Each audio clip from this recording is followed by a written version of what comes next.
आज मैं मेरे भाई को मार डालने वाली हूँ। आज उसकी जिंदगी का आखिरी दिन है।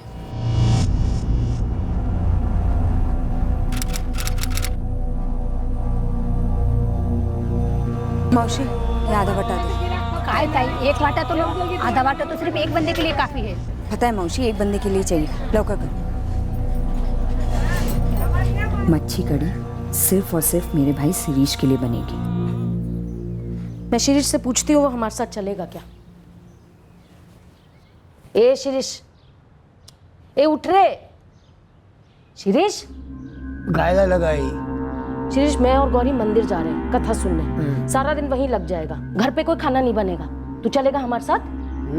चलेगा हमारे साथ? अरे जाओ तुम लोग। तैयारी सुन, मेरे लिए मच्छी कड़ी चावल बना के जा। अभी बाहर जा रहा हूँ, लौट के खा लूंगा। पर अभी कौन बनाने बैठेगा?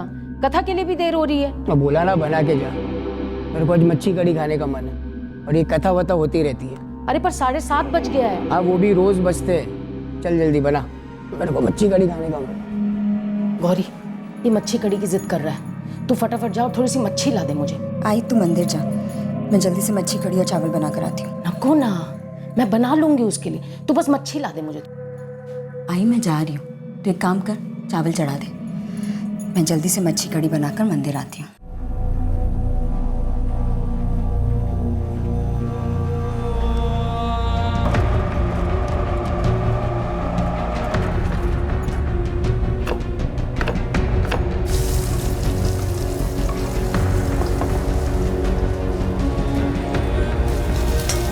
मस्त झणझणीत पाहिजे, लौट के खाऊंगा मैं।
उम्मीद कर रही हूँ कि जब आई और मैं घर पहुँचेंगे तब शिरीष मर चुका होगा। मैं अपने आप को तैयार कर रही हूँ नाटक करने, जब शिरीष की लाश सामने मिलेगी।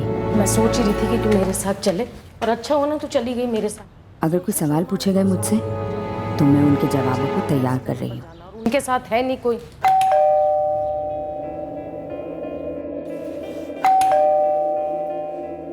ये देख, ये खा पी के फिर निकल गया। आई मेरे पास दूसरी चाबी है, मैं खोलती हूँ। हाँ, ये देखो, ये जैसा मैंने सोचा था ये वैसे ही करके गया है। खा पी के निकल गया बाहर। इसका कोई और काम ही नहीं है। कहीं से भी जाओ और बाहर आओ और ये सब चीजों को समेटते रहो। इसलिए बनवाया था ये सब। मैं तो यही करती रही और यही करती रहूंगी जिंदगी भर। बस यही आई, आई हाथ धो ले फटाफट। क्यों? नहीं, तू हाथ धो ले। आई हाँ, हाथ तो मैं धो लूंगी, इसमें कहने का क्या है? नहीं, वो तूने इतनी झूठन उठाई तो। सारी जिंदगी झूठा ही तो उठाई, और किया क्या है मैंने इसका? रोज शाम को आएगा, कभी किसी को लेके आएगा, कभी किसी को लेके आएगा। नहीं होता मुझसे अब।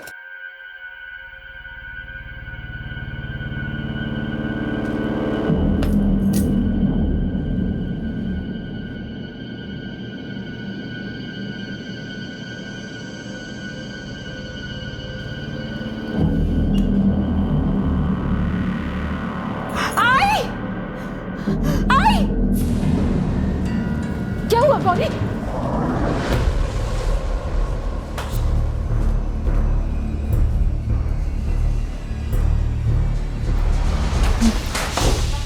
डॉक्टर साहब सॉरी, पेशेंट के यहाँ आने से पहले ही मौत हो चुकी थी। मौत ऐसे कैसे मर सकता है मेरा बेटा? सॉरी, पर वो मर चुका है। लेकिन डॉक्टर, जब हम उसे यहाँ लाए थे तभी तो उसकी सांसें चल रही थी। जब मेरी टेबल पर लाया गया उसकी डेथ हो चुकी थी। डेड ऑन अराइवल डिक्लेयर किया है हमने। पुलिस को इन्फॉर्म करना होगा। जी हाँ, ये मौत संदेहजनक है और हमें भी इस मौत का कारण नहीं मालूम। ये केस पुलिस हैंडल करेगी और पोस्टमार्टम होगा। यहाँ मुंह खोल के पड़ा हुआ था शिरीष। बाहर वाले रूम में साथ देसी शराब की बोतलें पड़ी हुई। वो दारू पीने बैठा था। पता नहीं सर, मैं और आई तो मंदिर गए थे। जब लौट कर आए तो उसे ऐसी हालत में पाया। गौरी, तुम्हारा भाई अकेले तो 7 बोतलें नहीं पी सकता। किसके साथ बैठा था? मुझे नहीं पता सर। मच्छी कड़ी चावल खाना था उसे, हमने बना दिया। मुझे नहीं पता वो किसको घर पे लेकर आया। आप जानती होंगी उसके दोस्तों को जिसके साथ बैठ के वो पीता था? 3-4 दोस्त हैं उसके। एक वो निखिल पवार, मिहिर, एक जुनैद है और वो परेरा का बेटा जोसेफ। हमें इनसे बात करनी होगी। आपके पास नंबर्स हैं इनके? देखिए, पोस्टमार्टम की रिपोर्ट से हमें मौत का कारण पता चल जाएगा, लेकिन उसके पहले इनसे बात करनी होगी। मेरे पास किसी का नंबर नहीं है, पर ये चारों हमारी पिट्ठलवाड़ी में ही रहते हैं। देसी दारू है सर। आसपास के देसी दारू के ठेकों से पता करना पड़ेगा ये दारू इन्होंने कहाँ से ली थी। ठीक है, सारी बोतलें उठाओ, लैब में भेज दो। आपके पास शिरीष के किसी दोस्त का नंबर है? नहीं सर, मुझे तो ये भी नहीं पता कि उनमें से कोई आया था या कोई और। मिहिर कामले, निखिल पवार, जोसेफ परेरा और जुनैद असलम, इन चारों को उठा ले विट्ठलवाड़ी से जल्दी। मैडम, ये मामला एक ही मौत का नहीं है, और भी हैं। पिछले 1 घंटे में एग्जैक्टली शिरीष जैसे 3 और डेड ऑन अराइवल केस हुए हैं। Suspicious death. निखिल पवार, जुनैद असलम और मिहिर कामले, ये तीनों शिरीष भागवे के दोस्त हैं और तीनों मर चुके हैं। हाँ सर, तीनों डेड ऑन अराइवल। एक चौथे का भी नाम लिया था उसकी आई ने, जोसेफ परेरा। उसका क्या हुआ? सर, उसके बारे में पता नहीं है। एक कांस्टेबल को भेजा है विट्ठलवाड़ी उसके घर। गौरी, शिरीष के 4 में से 3 दोस्त, निखिल पवार, जुनैद असलम और मिहिर कामले, तो इनका नाम आपकी आई ने लिया था। हॉस्पिटल में मरे हुए लाए गए। तीनों? जी। अशोक, सारी बोतलें ठीक से पैक करो और लैब में भेजो। और जल्दी पता करो ये शराब कहाँ से खरीदी गई थी। ये जहरीली शराब का केस लगता है। जी सर।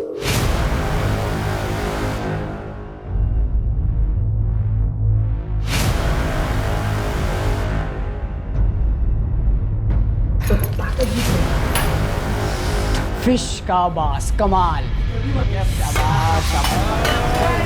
चल जल्दी चटाई ले।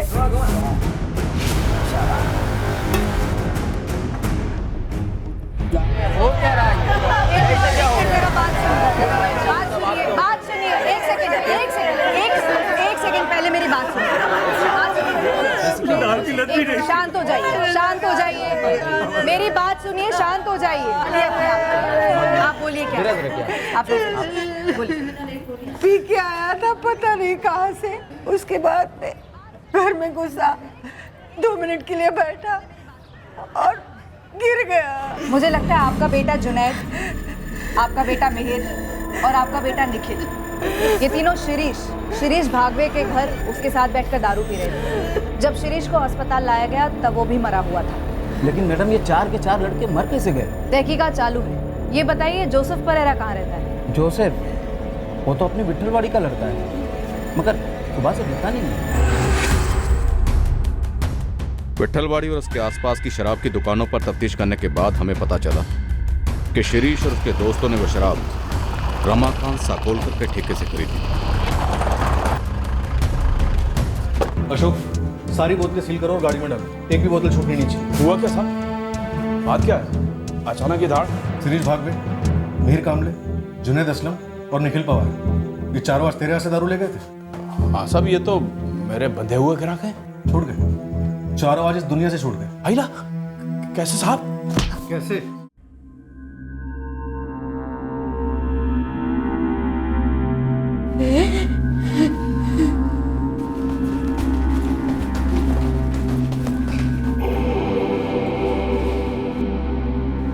गौरी, ये सब कैसे? मुझे नहीं पता अनिल जी। मैंने न्यूज़ में सुना कि जहरीली शराब थी। पता नहीं, मुझे कुछ नहीं पता। वसई शहराच्या 12 लाख रहिवाशांना आज सकाळी जबरदस्त धक्का बसला आहे। त्यांना ही बातमी मिळाली आहे की 4 तरुण विषारी दारूचे शिकार झाले आहेत। पोलिसांनी देशी दारूच्या दुकानावर छापा मारून दुकान सील केलं आहे आणि दुकानाच्या मालकाला अटक करण्यात आली आहे। मृतकाचे नातेवाईक दुःखात कोसळलेले आहेत आणि संबंधित शहरात देशी दारूबंदीची मागणी होत आहे। ठार झालेले 4ही तरुण 25 वर्षाच्या खालती होते, त्यातला एक तरुण फक्त 19 वर्षाचा होता। एक बूंद मिलावट की भी मिली ना मेरे माल में तो आप केस वेस मत करना, सीधा मेरा एनकाउंटर कर देना, नहीं तो मैं खुद को मार लूंगा। उससे क्या होगा? तेरा सप्लायर, उसका होलसेलर, सबकी चेकिंग हो रही है। सारे सैंपल्स हर लेवल पर चेक हो रहे हैं ना मकान। सर जितनी चाहो चेकिंग कर लो, कुछ नहीं मिलने वाला। आप जरा सोचिए, कल जब आपने छापा मारा था वहां बैठकर जितने लोग भी पी रहे थे उसमें से कोई बंदा मरा? किसी को हल्की सी उल्टी तक नहीं आई। लेकिन 4 बंदे मरे और एक गायब है। उसे पूरे वसई और मुंबई के अस्पतालों में खोजा जा रहा है। मुझे तो यकीन नहीं होता कि शिरीष और उसके दोस्त मेरा माल पी कर मारे। अरे वो तो रोज के पड़े रहते थे मेरे ठेके पर। सर, ये चारों शिरीष, निखिल, मिहिर, जुनैद, चारों हिस्ट्री शीटर्स थे और ये 5वां जोसेफ परेरा भी। चोरी के मामलों में कई दफ़ा अंधेर हुए सबके सब। लाला गाड़ी चोर के ग्रुप में ट्रेनिंग ली थी इन्होंने, फिर खुद का करने लगे। ये 5 ही हैं या कोई और भी इनके गैंग में? यही 5 थे सर। जोसेफ को ढूंढने गुरु खबरी को लगा दिया। किसी भी हॉस्पिटल से जोसेफ की कोई खबर नहीं? नहीं सर। और वो देसी ठेके का मालिक रमाकांत, उसने कुछ बताया? वही कैसेट बजा रहा है सर, सालों से ठेका चला रहा है दारू का। ऐसा कभी पहले हुआ ही नहीं। कह रहा है उसकी शराब में मिलावट हो ही नहीं सकती। वैसे उसकी ठेके की और उसके सप्लायर्स की सारी शराब की बोतलें एफएसएल भेज दी गई हैं टेस्टिंग के लिए।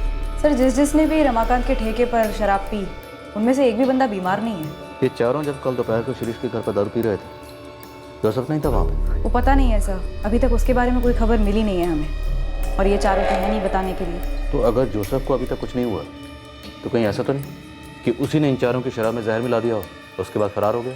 शिरीष की माँ और बहन को बोला, उन्हीं से पूछते हैं कि क्या उसकी शिरीष के साथ कुछ अनबन थी? शिरीष की माँ अभी इस हालत में नहीं है कि कुछ ठीक ठीक बता सके। उसकी बहन से बात करने की कोशिश करते हैं। आई और मैं जब मंदिर से लौटे तो सब कुछ बिखरा हुआ था सर। आई ने ही सारी प्लेट्स उठाई थी। अब वो 4 थी या शायद 5, याद नहीं। तुम्हारे भाई शिरीष का उसके दोस्तों में से किसी से झगड़ा था? कोई अनबन थी, स्पेशली वो जोसेफ से? नहीं मैडम, मुझे इसके बारे में कुछ नहीं पता।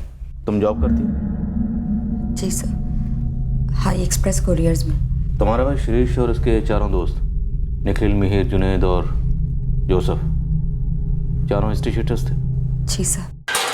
अरे ताहिर साहब, मेरी ताई को फ़ोन मारो ना, बुलाओ ना उसको यहाँ। अरे इतनी भी जल्दी क्या है? 2-3 दिन सड़ो यहाँ पे। मैं क्या बोलता है, नेक्स्ट टाइम से आपका कट अलग से रखूंगा, आई शपथ। एक नहीं 3-3 बाइक चुराए हैं उसने, तीनों जगह के सीसीटीवी में छपा है वो। बस ये आखिरी बार माफ कर दो, इसके बाद नहीं करेगा। ओ भागश्री भाई, ये कब तक ये माँ बेटी एक ही बात बोलेंगे, आगे से नहीं करेगा, आगे से नहीं करेगा? कब तक कमा कमा के उसके लिए जमानत करवाओगी? सर एक लास्ट चांस दे दो प्लीज। पिछली बार चांस देके मैंने गलती की थी, इस बार सीधा कंप्लेंट रजिस्टर हुआ है, मामला अब कोर्ट में सुलझेगा। तुम चाहो तो वहाँ अर्जी डाल सकती हो जमानत की, मैं कुछ नहीं कर सकता। जमानत की अर्जी डाल देना। गौरी ताई, मेरी भी अर्जी डाल देना ना। इसकी भी डाल दे। पैसे लगते हैं शिरीष, बिल की रकम के अलावा वकील की फीस, चाय पानी। तो सड़ता रहूँगा। इतने पैसे नहीं है शिरीष, मैं तुझे कितनी बार समझा चुकी हूँ, ये चोरी चकारी बंद करो, कोई ढंग ए देख चल कोई माला इकडे जल्दी पैसे के बंदोबस्त कर। वो अनिल है ना, उसे एडवांस ले ले, तेरे को तो मना भी नहीं करेगा। ऐसे कई बार उसकी जमानत कराई थी सर, भाई था, लेकिन उसके दोस्तों के साथ उसका क्या आंकड़ा था ये मुझे नहीं मालूम। मौत जहर से हुई है। अब जहर किस चीज़ में मिलाया गया था ये डिटेल पोस्टमार्टम रिपोर्ट से पता चलेगा। शराब में मिलावट थी ना? लग तो ऐसे ही रहा है, पर पक्का नहीं कह सकते। अच्छा एक बात बताओ, क्या किसी ने जानबूझकर जहर दिया हो सकता है किसी और तरीके से? सर मुझे नहीं पता। शिरीष का उस दिन मच्छी कड़ी खाने का मन कर रहा था, आई ने चावल बनाए और मंदिर चली गई। मैं बाजार से मच्छी लेकर आई, कड़ी बनाई और फिर मैं भी मंदिर चली गई। शाम तक हम दोनों मंदिर में ही थे। अब हमारे पीछे से घर पे शिरीष और उसके दोस्तों के बीच में क्या हुआ ये हमें नहीं पता सर।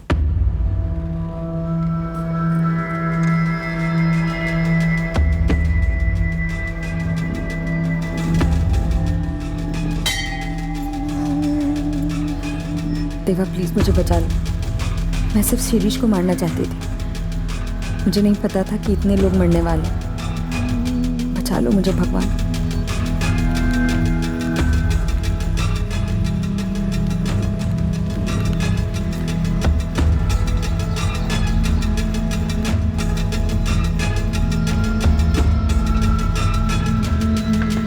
मामा जोसेफ,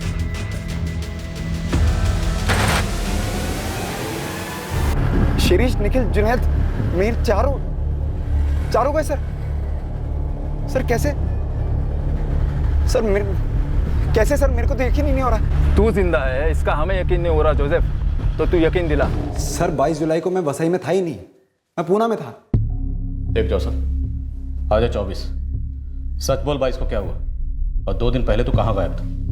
वरना 25 को तेरी लाश किसी गटर में पड़ी होगी। गॉड प्रॉमिस, मैं 22 तारीख को पूना निकल गया था और जाने से पहले मैं शिरीष और निखिल को मिल गया था।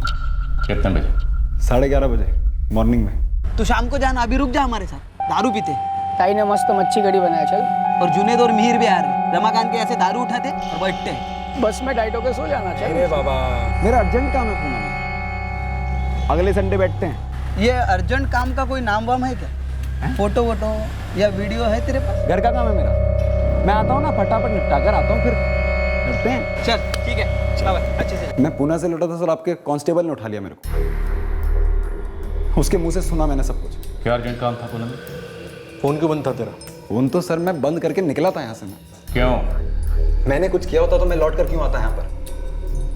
दोस्त थे मेरे को, साथ में काम करते थे अपन लोग। चोरी के पैसों को लेकर झगड़ा था, तुमने उन चारों को जहर क्यों पिलाया? क्या बात कर रहे हैं आप? सब लोग बोल रहे हैं रमाकांत की दारू में मिलावट थी। वो तो फोरेंसिक लैब की रिपोर्ट बता देगी। तू ये बता, तू पुणे किस काम से गया था? तो फोन क्यों बंद था तेरा? देख जोसेफ, अगर तुम चारों के साथ दारू पीने नहीं बैठा तो तुझे पक्का मालूम था कि वो लोग मरने वाले हैं। नहीं पता था सर, और मुझे पता होता तो सर मैं उन्हें क्यों मरने देता? मैं बचाना लेता उन लोगों को। सब लोग बोल रहे हैं रमाकांत की दारू में मिलावट थी, वहाँ प्रॉब्लम थी। मेरे को समझ में नहीं आ रहा है। तेरे को कैसे समझ में आएगा? क्योंकि तू पुणे गया ही नहीं, तूने उन चारों को मरवाया। खुद ना कुछ खाया ना पिया, सिर्फ उन चारों को पॉइजन खिलाया। सर मैं पूना गया था, मेरा पार्टनर है पूना, एल्बर्ट, आप उससे पूछ लो। कौन एल्बर्ट? दोस्त है मेरा, पूना में रहता है, उसी के साथ मेरा प्रोग्राम बना था। कैसा प्रोग्राम? एक ज्वेलरी शॉप है करवे रोड पर पूना में, तो उसी को लूटना था हम लोगों को। ये तेरा दोस्त अल्बर्ट अभी पुणे में? हाँ, वो उधर ही रहता, उधर ही होगा ही। एड्रेस और नंबर दे उसका। सर, एफएसएल से फोन आया है। सर ठेके की सारी शराब के सैंपल्स टेस्ट किए हैं, कहीं कोई पॉइजनिंग नहीं मिली। उसमें जहर के कोई ट्रेसेस नहीं? नहीं, बिल्कुल नहीं। और वो 7 बोतलें जो शिरीष भागवे के घर से मिली? हमने इन 7 बोतलों को 3 बार टेस्ट किया है, लेकिन कहीं भी पॉइजनिंग के कोई ट्रेसेस नहीं मिले। और सर वैसे भी ये ज़रूरी तो नहीं कि पॉइजनिंग सिर्फ शराब से हुई हो। सर इसका मतलब रमाकांत लिस्ट से आउट, उसकी शराब में कोई मिलावट नहीं है। ये चारों लड़के ड्रग्स भी लेते थे सर। लेकिन चारों लड़कों की ब्लड रिपोर्ट में ड्रग डोज मेंशन नहीं। पुणे में जोसेफ का पार्टनर अल्बर्ट अरेस्ट हुआ है सर। दोनों ने ज्वेलरी की शॉप वाकई में लूटी थी। ज्वेलरी भी बरामद हुई है। वैसे जोसेफ कुछ और भी बता रहा है सर। चारों को कोई मारना चाहता था? आप बोल रहे हैं ना कि पॉइजन दिया गया था। पॉइजन तो दिया गया है, पर ऐसा कौन कर सकता है? सर शिरीष की बहन है गौरी, उसका अनिल खानविलकर जो उसका सेठ है उसके साथ लफड़ा चल रहा था। ऐसा निखिल और जुनैद उसको बोलते थे शिरीष को। 1 साल से चल रहा था। ए निखिल चुप, मुंह बंद कर तेरा अभी। लेकिन एक बात समझ ले, जो है वो है, बदलने वाला बिल्कुल नहीं है। सीरिया तू हम लोग पे काय को भड़क रहा है रे? जब हम लोग ने देखा ना तभी अपनी भी सटकी थी, समझा? देख शिरीष सुन, तेरी मम्मा भी उधर ही काम करती है ना, हाँ? तो उनसे पूछना क्या सही है क्या गलत है। तू नाराज काय को हो रहा है? पूरे वर्ल्ड को पता था सर इस बारे में, अफेयर है, और शिरीष को उन दोनों से बहुत खुन्नस थी। तो ये जहर कौन दे सकता है? किसने दिया होगा और क्यों दिया होगा? क्यों दिया सर, ये तो जहर डालने वाले से पूछ लो आप। उसी से तो पूछ रहे हैं। तू भी तो हो सकता है ना वो। सर मैं उन लाशों में से हो सकता था, वो तो मैं गया नहीं उनके साथ, निकल लिया वहां से तो बच गया मैं। सब लोग शिरीष के घर पे बैठे थे सर, वहीं दारू पी रहे थे, और गौरी ने फिश करी बनाई थी। गौरी? तो क्या गौरी ने जहर डाला होगा? पता नहीं सर। गौरी को नहीं, उसके बॉस को बुलाओ, अनिल खानविलकर को। सर जोसेफ की बात से एक बात तो साफ है, हमें फिश करी और बर्तनों को भी भेजना चाहिए था फॉरेंसिक लैब में। साउंड प्लेट्स का क्या हुआ था? सर सारे धुल गए थे। अब तक हम सिर्फ शराब की बोतलों पे शक कर रहे थे, और गौरी और उसकी माँ ने जो बयान दिया हमने उसी को सच माना। ये शराब की बोतलें और ठेके की शराब हम दोनों चेक कराएंगे। जी।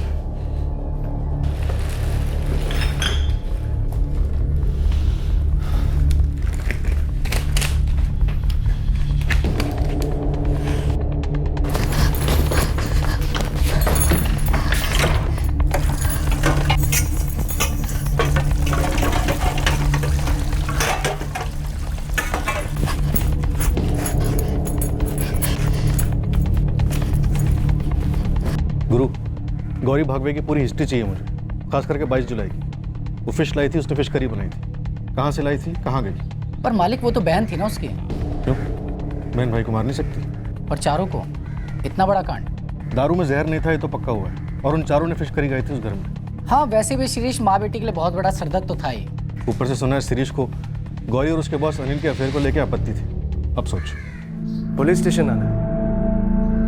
ओके जी, आता हूँ मैं। नहीं मैं नहीं बताऊँ।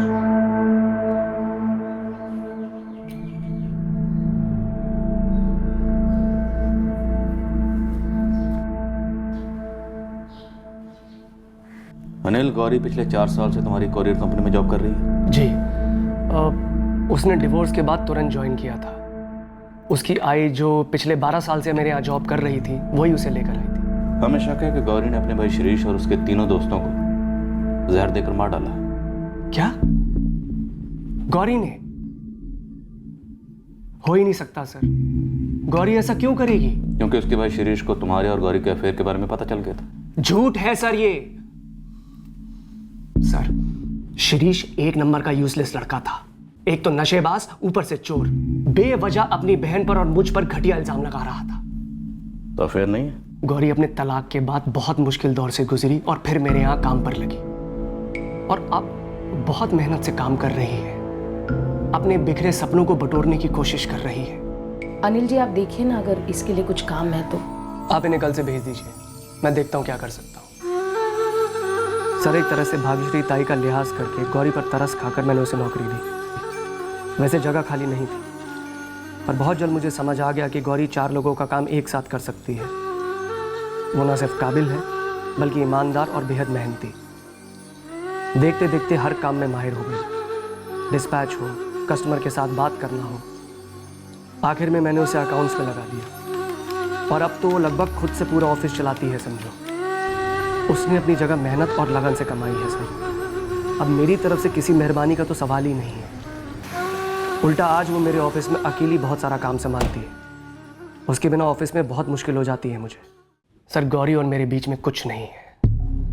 हाँ उसका बॉस और एक दोस्त होने के नाते मैं उसकी सिचुएशन को समझता हूँ, उसे इज्जत देता हूँ, उसका ख्याल रखता हूँ। सर मुझे बताइए, अगर मैं शाम को उसको घर ड्रॉप करने जाता हूँ तो उसका मतलब ये तो नहीं है कि हमारा अफेयर चल रहा है। सर मैं शादीशुदा हूँ और मैं अपने परिवार से बहुत खुश हूँ, और गौरी के मन में भी ऐसी कोई फीलिंग नहीं है सर, पर शिरीष के मन में यह जहर था। ये बकवास चल रहा है। नामदेव, पुलिस को बुला। मिलिट्री बुला, फोन लगा, चल मिलिट्री बुला। आज किधर है गौरी? हमारा तू निकल जा। गौरी, इसे अभी के अभी यहाँ से निकालो। तू निकाल गौरी को यहाँ से अभी। तेरी बहन को अगर नौकरी छोड़नी होगी ना तो मुझे बोल देगी, तुझे बोलने की जरूरत नहीं है। वो क्यों बोलेगी? ये देख, चुप, तमाशा मत कर, निकल यहाँ से, निकल तू यहाँ से। तू रिजाइन दे अभी के अभी। पेपर लेके आए, चल। हाँ दे दूंगी, लेकिन पहले तू खुद एक अच्छी नौकरी पकड़, 1 महीना टिक, आई को हाथ में पगार दे, फिर छोड़ूंगी मेरी नौकरी। एक पैसा घर पे नहीं देता, बहन के पैसे से शराब पीता है, उल्टे सीधे धंधे करता है, जेल जाता है। यही जमानत कराती है ना तेरी, और उसी पर रौब जमा रहा है तू। शर्म नहीं आती तुझे? तुझसे तो ज्यादा आती है। घर पे बीवी है, बच्चे है, लेकिन सांप बाहर मुंह मारने चले। इसका क्या है? इसका शादी वादी टूट गया, घर पे धमक गई है, और तू मस्त फ्री फ्रेंड में मजा गुलाटी पे गुलाटी मार रहा है। हाँ, खुला मैदान जो मिला तुझे। कोई और होता ना तो मुंह तोड़ देता तेरा इस समय। हाथ लगा। तेरे जैसा भाई ना किसी को ना मिले। 4 आने की तनख्वाह दो और रुपए का मजा लो। वाह, पागल हो तुम क्या गौरी? अपने उस नालायक बदतमीज भाई की जमानत कराना चाहती हो? सब भाई है मेरा। देखो गौरी, मुझे तुम्हें लोन देने में कोई दिक्कत नहीं है, ना ही तुम्हारी आई को। तुम दोनों बहुत मेहनत करके पैसा कमाते हो और मुझे पूरा भरोसा है समय से पहले लोन लौटा भी दोगे, मगर अपने उस बदतमीज भाई सर, आई की जान बसती है उसमें। अगर उसकी जमानत नहीं कराई ना तो आई की हालत खराब हो जाएगी। इतना कुछ करती थी गौरी शिरीष के लिए, उसे मार कैसे डालेगी? तंग आ गई होगी शिरीष की हरकतों से। और उसके दोस्त, उसके दोस्तों को भी ऐसी मार डालेगी। उनसे भी गुस्सा होगा, नाराजगी होगी किसी बात को लेकर। नहीं सर, मुझे नहीं लगता कि गौरी ऐसा कर सकती है। वैसे तुम्हारे और गौरी के अफेयर के बारे में शिरीष का जो दोस्त जिंदा बच गया उसने हमें बताया। सर झूठ है वो, वही सब साले उसके कान भर रहे थे। वही तो मैं कह रहा हूँ, गौरी को शिरीष के दोस्तों पर गुस्सा आया होगा, बहुत गुस्सा, इसलिए उसने सबको खत्म कर दिया। नहीं, इसमें जोसेफ का हाथ नहीं लगता सर। उसे पुणे पुलिस को हैंडओवर कर दिया है ज्वेलरी शॉप की चोरी के केस में। गौरी, जितना उसका बैकग्राउंड निकल के आया है सर, इतना तो क्लियर है कि उसने 1 नहीं 2 नहीं बल्कि कई बार अपने भाई की जमानत दी है। डिवोर्स ही थी, उस एंगल से कुछ निकला? 4 साल पहले क्लीन डिवोर्स हुआ था, ऐसा सुना है। एक्स पति ट्रेस नहीं हो पाया है, लेकिन सर उसका इन चारों के मर्डर से क्या कनेक्शन हो सकता है? Yes doctor Maurya, detail postmortem report आ गई। इंस्पेक्टर, पॉइजन खाने में था। उन चारों के पेट से जो अनडाइजेस्टेड फूड मिला था उसमें पॉइजन के ट्रेसेस मिले। खाने में? इन चारों ने फिश करी और राइस खाए थे। डॉक्टर क्या बता सकते हैं कि किस किस्म का पॉइजन इस्तेमाल हुआ? क्योंकि शिरीष के घर में जो बर्तन इस्तेमाल हुए थे वो हमारे पास नहीं है, वो धुल चुके हैं। पॉइजन।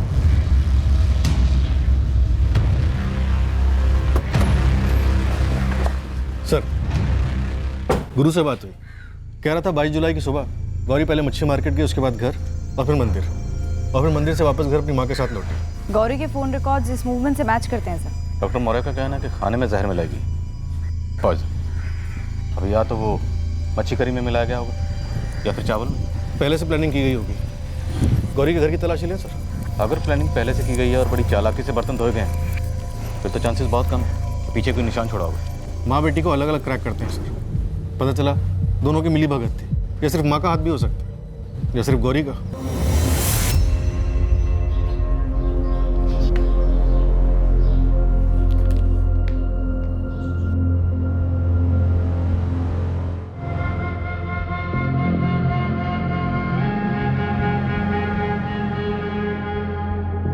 आई, पुलिस स्टेशन जाना है, पुलिस को कुछ बात करनी है।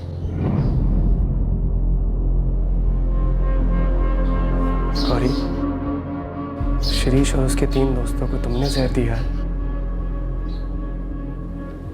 उन्होंने मुझसे पूछा क्या हमारा कोई अफेयर है। मैंने सच बता दिया, नहीं है। उन्होंने मुझसे पूछा क्या तुमने ये कांड किया है। मैंने बोल दिया मैं सोच भी नहीं सकता। गौरी अपने सगे भाई को कभी नहीं मार सकती। जहर कहाँ से खरीदा था? मैंने किसी के लिए कहीं से कोई भी जहर नहीं खरीदा था। जहर शराब में नहीं, घर के बने खाने में था, चावल में या मच्छी कड़ी में। भाग्यश्री जी, उन चारों ने वही खाया जो आप लोगों ने बनाया था। आप दोनों में से किसने जहर मिलाया था खाने में और क्यों? मैं अपने बेटे को और गौरी अपने छोटे भाई को जहर देकर क्यों मारेगी? आप लोग पागल हो गए हैं क्या? और उसके दोस्त वो कैसे मरे? उनको भी हमने मारा है? क्या बकवास कर रहे हैं आप लोग? कोई गुस्सा नहीं था शिरीष पे सब, वो पहले से ही ऐसा था। उसे सही गलत की कोई परवाह ही नहीं थी। जब बाबा थे तब भी वो ऐसा था, उनके जाने के बाद भी वो ऐसा ही रहा। उसने कुछ नया नहीं किया था कि अचानक हमारा गुस्सा उस पर उमड़ पड़े। तुम्हारी शादी तुम्हारे भाई की वजह से टूटी थी? नहीं। फिर क्यों टूटी? थे कुछ कारण। क्या कारण थे गौरी? मैंने कहा ना सर, शिरीष कारण नहीं था। तुम्हारे और तुम्हारे भाई के बीच में प्यार था? उसके दोस्तों ने तुम्हारे साथ कुछ किया था? नहीं। तुम्हारे बॉस अनिल खानविलकर का तुम्हारे भाई शिरीष के साथ कोई पंगा था?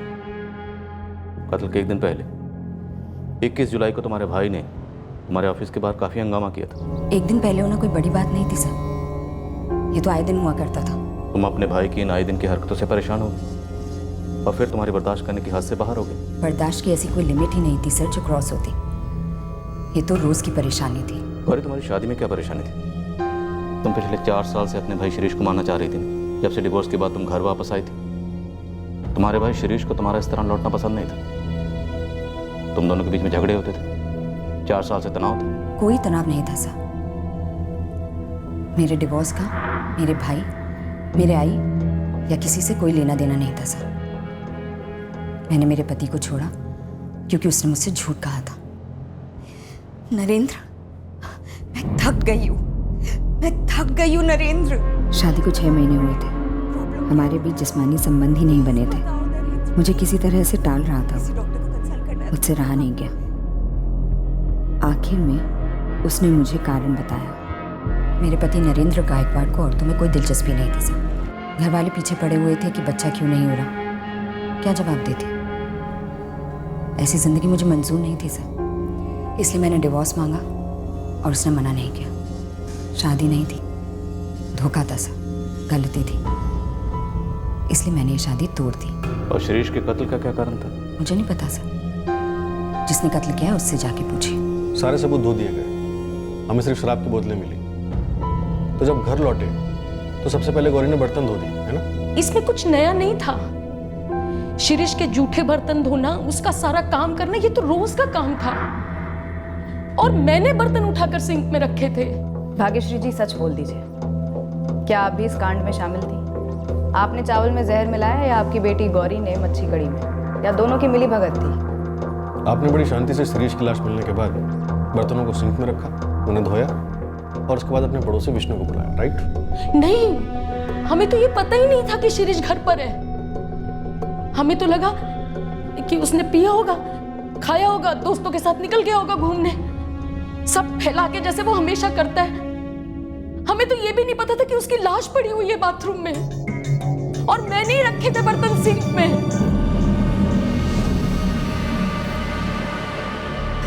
आई हाथ धो ले फटाफट। क्यों? नहीं, तू हाथ धो ले।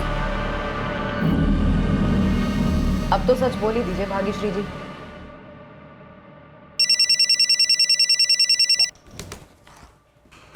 हाँ गुरु बोल।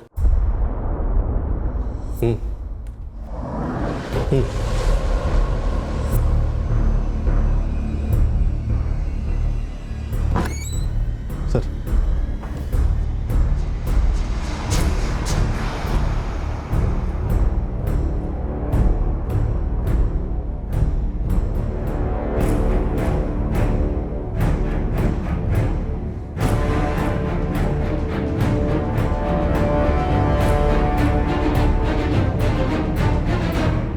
सॉरी गौरी, हमने तुम पर शक किया। दरअसल हालात ही ऐसे हो गए। हमें लगा था कि ये सब तुमने किया होगा, लेकिन अब क्लियर हो गया तुम्हारा इस सब से कोई लेना देना नहीं। तुम जा सकती हो। तुम्हारी आई ने अपना जुर्म कबूल कर लिया कि चावल में जहर उसी ने मिलाया था। तुम्हारा इस कत्ल से कोई लेना देना नहीं। तुम बेकसूर, तुम जा सकते हो। हम तुम्हारी आई को गिरफ्तार कर रहे हैं। साहब उन्हें जहर नहीं मिला है सर? हम जानते हैं तुम्हारी आई ने जहर नहीं मिलाया। आई ने नहीं मिला है। तुमने मिलाया? हाँ, मैंने मिलाया मच्छी करी। आई सिर्फ मुझे बचाने की कोशिश कर रही। मैंने तुमसे झूठ कहा। तुम्हारी आई ने हमसे कुछ नहीं कहा। उसने कोई जुर्म कबूल नहीं किया। वो सब मैंने तुम्हें ऐसे ही कहा, लेकिन शायद तुम्हारी आई जान गई कि ये सब तुमने किया। एहसास हो गया उसे। गौरी को उसे मारने की क्या जरूरत थी? मैंने माना वो हमें बहुत तकलीफ देता था, पर था तो हमारा अपना ही ना। गौरी बोली नहीं है कि उसने क्यों मारा शिरीष को या उसके दोस्तों को, लेकिन हमें सबूत मिले हैं कि उसने की दवाई खरीदी थी। 22 जुलाई की सुबह पहले तुमने मच्छी खरीदी और फिर नाला सोपारा में रमेश खत्री की दुकान से जहर खरीदा। खत्री, ध्यान से देख।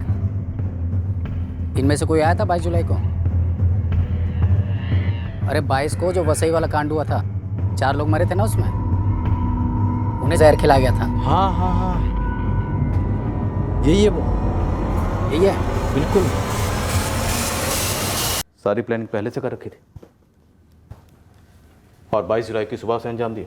उसी रोज उसे मारने का सोचा जब उसने मच्छी कड़ी की मांग की। उस सुबह ऐसा क्या हुआ था और तुम उसके दोस्तों को मारना चाहती थी? मैंने सिर्फ आधा वट्टा मछली ली थी, सिर्फ शिरीष के लिए मच्छी कड़ी बनाई थी। जहर भी सिर्फ उसी के लिए डाला था। मुझे बिल्कुल आइडिया नहीं था कि उसके दोस्त भी खाएंगे खाना। मैं सिर्फ शिरीष को मरा देखना चाहती थी। क्योंकि वो क्रिमिनल था, लेकिन तुम तो बचपन से बर्दाश्त करती आई थी। फिर उस सुबह ऐसा क्या हुआ था जो तुमने उसको मारने के लिए सोचा?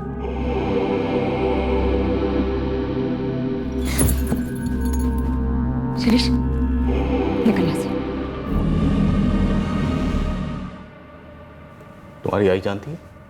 मैंने किसी को भी नहीं बताया। जब भी मुझे घर पे अकेला पाता था, मुझ पे हाथ डाल देता था। इसलिए मैंने नौकरी ली। पूरा दिन काम करती थी, संडे को भी, ताकि उसके साथ घर पे अकेले ना रहना पड़े। हर बार सोचती थी कि अगर आई को पता चलेगा तो उस पर क्या बीतेगी। शिरीष को अनिल के साथ या मेरे किसी और अफेयर से कोई प्रॉब्लम नहीं थी। वो मेरी जॉब इसलिए छुड़वाना चाहता था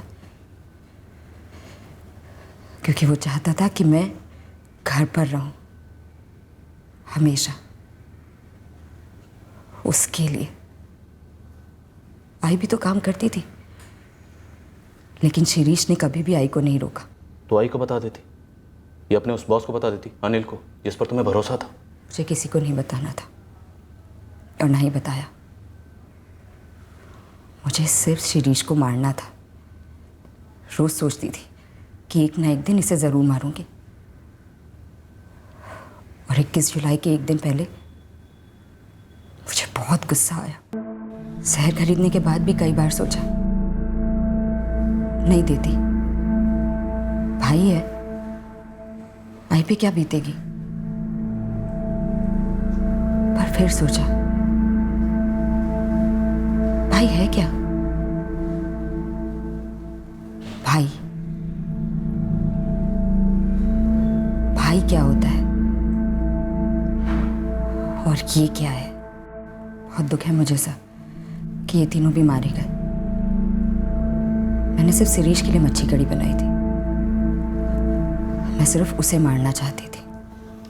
पर तुमने ऐसे कैसे सोच लिया कि तुम बच जाओगे? बात दब जाती, तहकीकात नहीं होती। इतना सोचा ही नहीं था मैंने सर। मुझे लगा सबको लगेगा कि सुसाइड कर लिया होगा उसने, पर इतने लोग मारे जाएंगे ये मैंने कभी सपने में भी नहीं सोचा था। सर, एक रिक्वेस्ट है। आप आई या किसी को भी ये मत बताना कि मैंने इसे क्यों मारा। बस इतना बोल दीजिएगा कि ज़मानत करवाते करवाते मैं थक गई थी, इसलिए मार डाला। आई सच्चाई कभी बर्दाश्त नहीं कर पाएगी।